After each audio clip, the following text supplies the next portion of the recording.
The economist magazine के पिछले issue में स्टेट बैंक ऑफ पाकिस्तान के साबिक डेप्यूटी गवर्नर मुर्तजा सैयद ने जरीदे की रिक्वेस्ट पर एक मजमून लिखा। मुलाहिजा फरमाइए। पाकिस्तान के मसाइल का खुलासा दो लोगों की जिंदगी के हालात से किया जा सकता है जिनसे मैं हालिया दौर में मिला। एक है मरियम बीबी, जो कि 2022 के तबाहकुन सैलाब के 8 महीने बाद तक भी केपी में दरियाए सिंध के किनारे एक आर्जी तौर पर बनाए गए खेमे में रह रही हैं, अपने 5 बच्चों समेत। अपने बच्चों को खिलाना और कपड़े पहनाना तक मुहाल हो गया है। मरियम बीबी जैसे 3 करोड़ पाकिस्तानी हैं जो कि अभी तक उस सैलाब के असरात झेल रहे हैं। दूसरे हैं आसिफ जमान, जो कि कराची की एक एड एजेंसी में डिजाइनर हैं।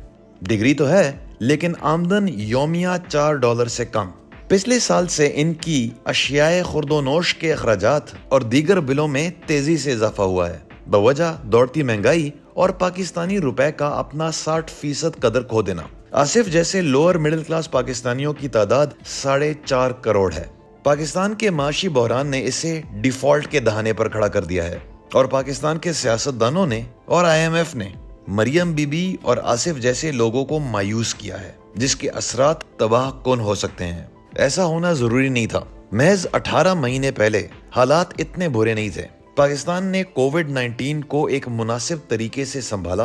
अमवात की तादाद और माशी असरात जितने कम हो सकते थे उतने ही तक महदूद हुए। इस आलमी वबा ने पूरी दुनिया में हुकूमती कर्जों में बेपनाह इजाफा देखा, लेकिन पाकिस्तान में ये कम हुआ क्योंकि हुकूमत ने अपने ऊपर अखराजात के मामले में सख्त डिसिप्लिन लागू किया। फॉरेन एक्सचेंज के ज़खायर तो $20 अरब भी टप गए। लेकिन 2021 के इख्तिताम पे आने वाले सालों में बैरूनी कर्जों की अदायगी की शेड्यूल की वजह से हुकूमत को IMF के पास जाना पड़ा। इसके अलावा कोई चारा नहीं था। ये वो मोड़ था जहां पॉलिसी साजों ने कुछ गैर जिम्मेदार फैसले किए। एक फ्यूल सब्सिडी ने ऐसा बड़ा शिगाफ बनाया कि वो बजट तो छोड़े, कुल मईशत का 1.5% था। दूसरी तरफ रुपए की कदर को मसनूई तौर पर ऊपर रखने की कोशिश की गई इंपोर्ट्स पर पाबंदियों के जरिए, जिसकी वजह से कई इंडस्ट्रियों का बेड़ा गर्क हुआ। ना बेजा सरकारी अखराजात को कंट्रोल करने की कोशिश की गई, ना ही बैरूनी क्रेडिटर्स को वापस लाने की कोशिश की गई जो पाकिस्तानी असासों को बेचकर चले गए, क्योंकि उनको हुकूमत में कुछ खास एतमाद न रहा। नतीजा ये हुआ कि फॉरेन एक्सचेंज रिजर्व्स बस खत्म ही समझें और करेंसी तो ठप ही हो गई। IMF पाकिस्तान को ये माशी खुदकुशी करते हुए देख के महजूज सी लग रही थी। अगरचे अब वो एक हाथ आगे बढ़ाने के लिए तैयार है ताकि इस बहरान से निकला जा सके, लेकिन IMF ने भी इस तबाही में हिस्सा डाला है। नंबर 1, अगरचे IMF बात तो उमरा पर टैक्स लगाने की करता है, लेकिन हुकूमत के साथ शर्त तय हुई है सेल्स टैक्स बढ़ाने की, जिसका असर गरीब पर ज्यादा होता है। प्रॉपर्टी को टैक्स करने की तो बात ही नहीं हुई, ना ही ज़राई जमीन को, ना ही रिटेल सेक्टर को। ये एक सुनहरी मौका था पाकिस्तान की टैक्स बेस को एक जिम्मेदार तरीके से वसी करने का। दूसरा, गरीब को सहारा देने के लिए सिर्फ BISP है।